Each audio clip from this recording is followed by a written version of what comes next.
Good afternoon, grade 7, and welcome to our class for today. This is our first lesson for the third quarter.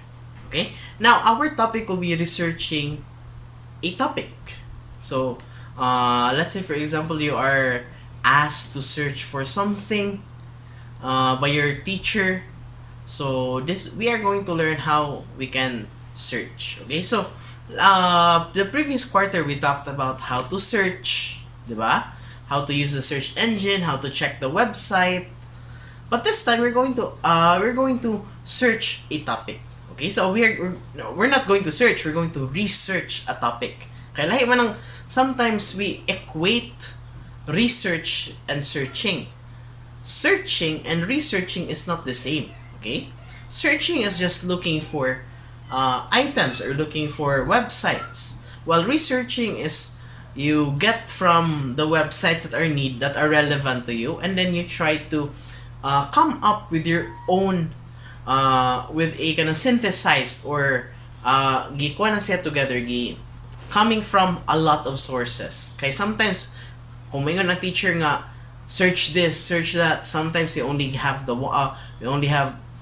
from one source, then we just copy paste it. But here in the researching a topic, we're going to look from several sources. So stick with me, we're going to learn about the following items. So here's our lesson outline.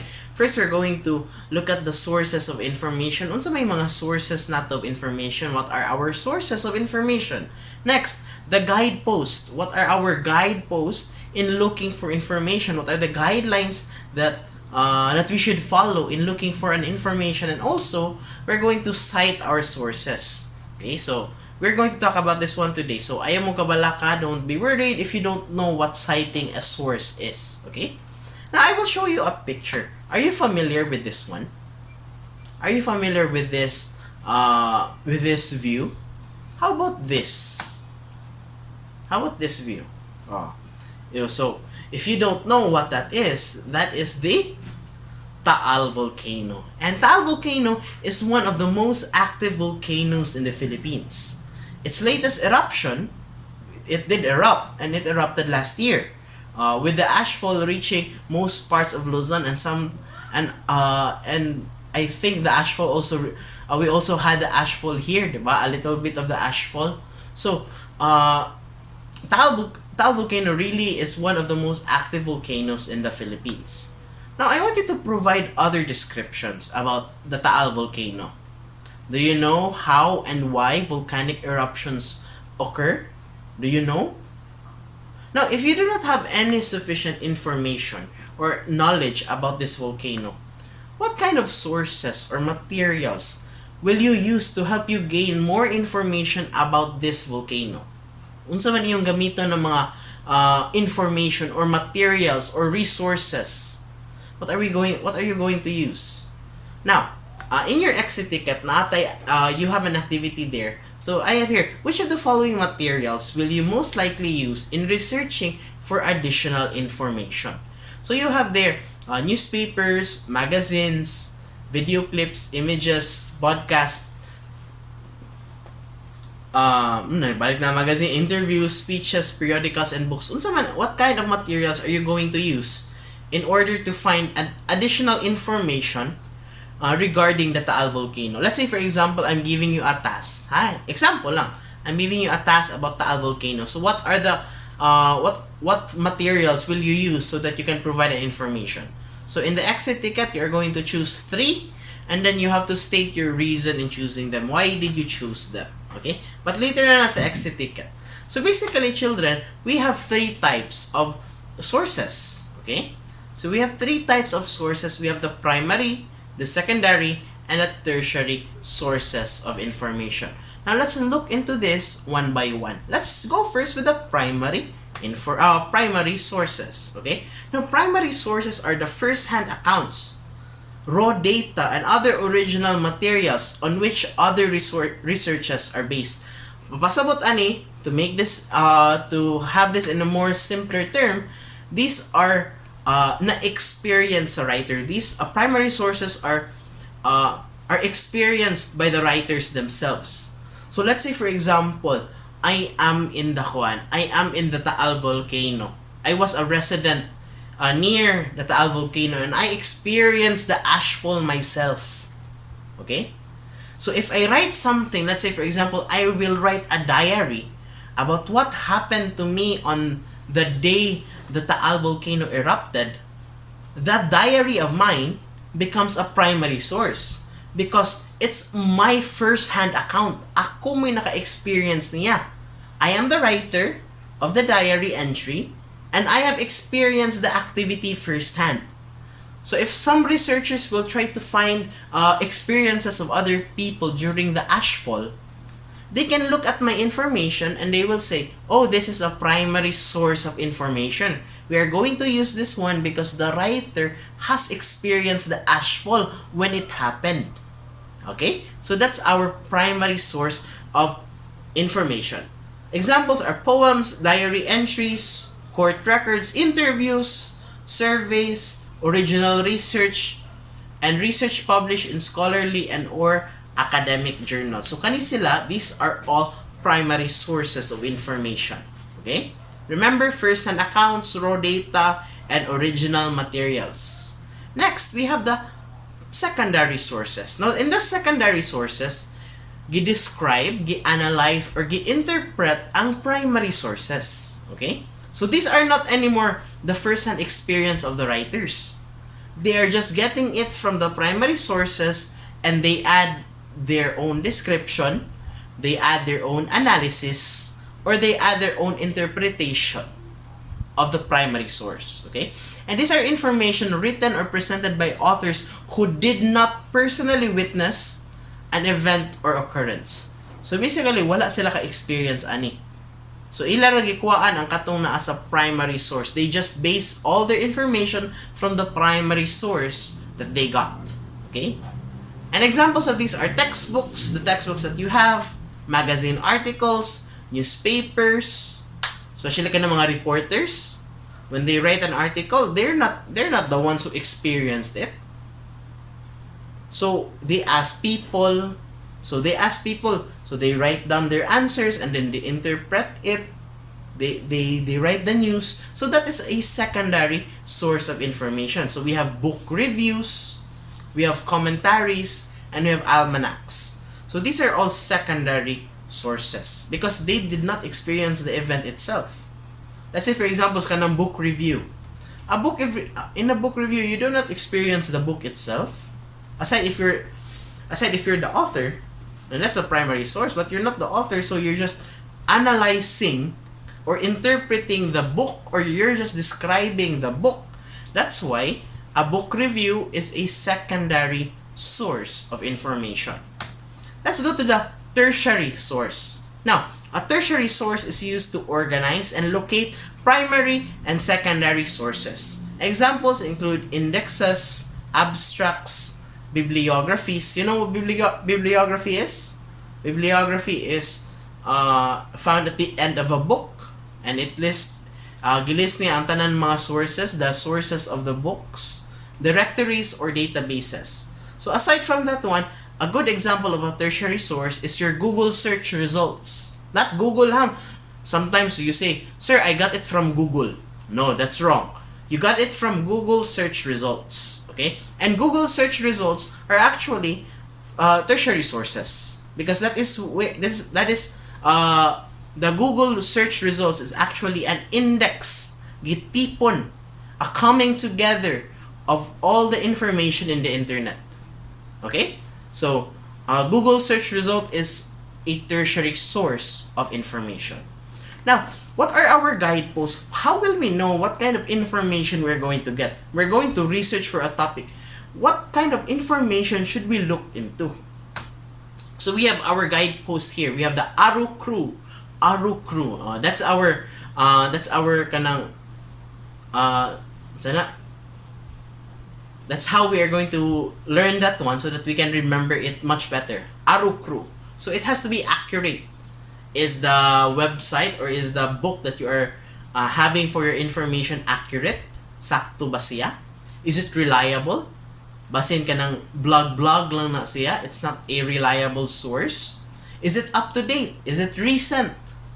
Maybe you're going Maybe you're going to write about the Taal volcano, but then you're talking about the eruption from 1873. Oh, ay, you're right. It has to be up to date. Okay? Consistent. So, your source has to be consistent. What do you mean by consistent, Sir Kevin?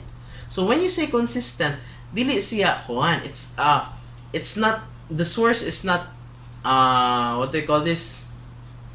The source is consistent. When we say the information should be consistent, it gives you all, let's say for example, all the truth. Tanan, everything na iyang gisuwat is about facts.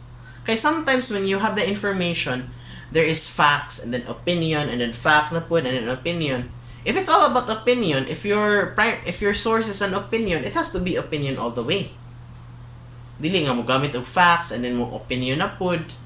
Okay? So it has to be consistent. What kind of information it is. Sometimes when you read a book, sometimes there's a primary source of information. And then mubat in ang kanang description sa writer or an analysis of the writer. Oh, so dili siya, it's not consistent. That's what we mean by consistent. So if it's a primary source of information, it has to be experienced by the writer itself. So if wala gi-experience by the writer itself, if it's just an analysis or a description, then it has to stay that way. Dapat description analysis lang yun siya. Okay? That's what we mean by consistency. Relevant. Maybe you're trying to find an information about the Taal volcano, but then you are searching for Mayon volcano. It's not relevant, di ba? Where's the connection? Anong connect, di ba? So it has to be relevant. So if you're searching for information, if you're researching about Taal volcano, you're only going to look for Taal volcano. Okay? And also unique. So it has to be unique. Your source of information has to be unique. Dili na mo ingon mo nga, sir, gikan sa Google. Gikan sa Google akong answer. No. Ha? It has to be unique. It has to be from a specific site, especially a scholarly site or a bantugan, or what's say bantugan sa English, kanang well-known site. Okay? So it has to be a well-known site. So again, it has to be accurate, sakto ang information, dili fake news, reliable, dili gapon fake news, murag pare-parehas ang but reliable. When you say reliable, kanang it has to be from kuan. It has to be from good websites. Dili ka na mga notorious websites, mga websites that are very sketchy. Okay? Up to date, it has to be recent, consistent, relevant, and unique. So these are the guideposts or the guide that you will have in looking for information. So kani sila will really help you have your a good research topic. Okay? Now, let's go to citation. Di ba we talked about citing sources sa itong lesson outline, and some of you may have the question, Sir Kevin, what is citing sources? So let's go to what is citation. A citation is the act of referring a particular information from an outside source. So you're actually referring, you're actually recognizing that you have an information from an outside source. Okay, not all the time that we know everything. Let's say, for example, we don't know how this laptop came to be, diba? So we're going to look for information outside to know how this laptop was created. But then dili man ta makakuan. It's not our information. We just got the information from someone else. That's why we need to cite them. Okay? We need to cite our sources. Okay? And we're going to use the APA style in our citation. Okay? There are different types of different formats for citation. But we're going to use, for now, for our English, we're going to use the APA style. Or the APA means American Psychological Association. This is a citation style which follows the author date method of in-text citation. So, from the author date method, yun ani ang example. Let's say, Comer, 2021, or Rubio, 2018. So, these are what they call the APA style. the author and the date method. Okay? Now, this is how we cite sources. Okay? Now, for short direct quotations, that means gikuha ninyo directly ang words from your source, gibalhin ninyo sa inyong gi-research. Okay? So, if you're going to get direct quotations, then you have to use the author, the year of publication, and the page number. This is very important. Okay? So, for example here, according to Jones, 1998, students often had difficulty using APA style, especially when it is their first time. Page 99. Okay? So, naay author, according to Jones, then dapat, di ba naanam ko nga author-date method? So, ang author o date, magkuyog yun na sila. Okay? So, author o date. So, according to Jones, 1998, students often had difficulty, blah, blah, blah, blah, blah. Then, close parenthesis, quotation marks, open close parenthesis, page P, dot, then, ang page number na yun. For direct short quotations. Now, this is another way of writing short direct quotations. Tanawa ninyo. She stated. Okay, comma. And then, quotation marks na yun. Students often had difficulty using APA style quotation marks, close quotations, open close parenthesis, Jones, 1998, Jones, comma, 1998, comma, page 199. Then, but she did not offer an explanation as to why. So, mao na itong short direct quotations. Pwede o katong sa previous nga mag-una ang author, pwede po narapod siya sa uwahi. But then, kung yun ang author o date, then kung dayon naapod ang page number if direct quotations. Remember, we only put the page number if naa siya direct quotations, kung gikopya gud ninyo word by word. Okay?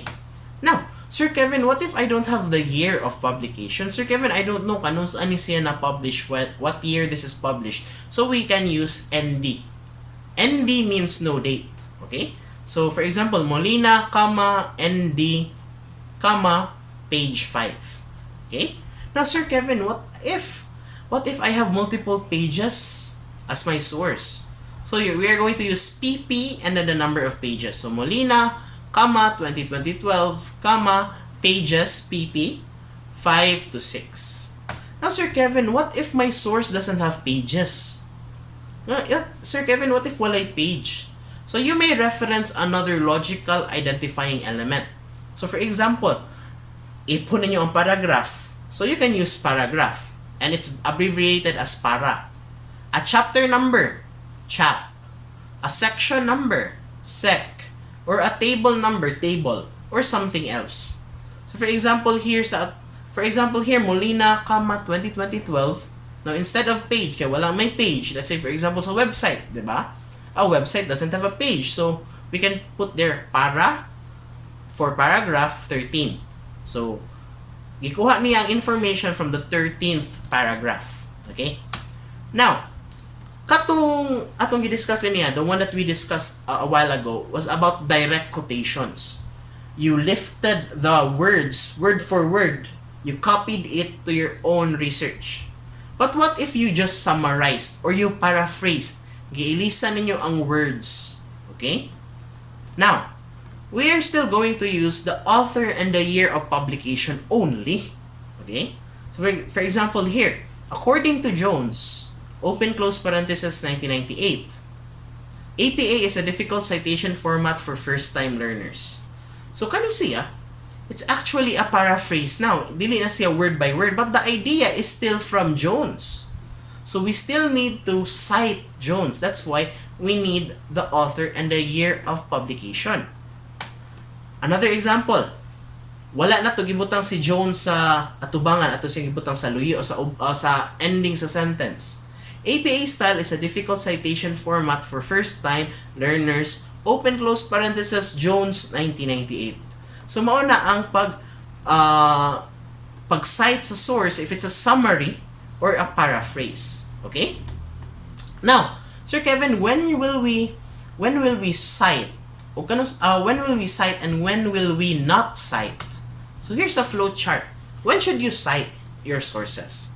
Now, so let's follow this flow chart. Now, is it a quote? Is it a direct quote? If it's a yes, cite it and place double quotation marks around the text. What if it's not a quote? Is it a paraphrase? If it's a paraphrase, then you have to cite it. If it's not a paraphrase, ask the next question. Is it another's idea or theory? If it's a yes, then cite it.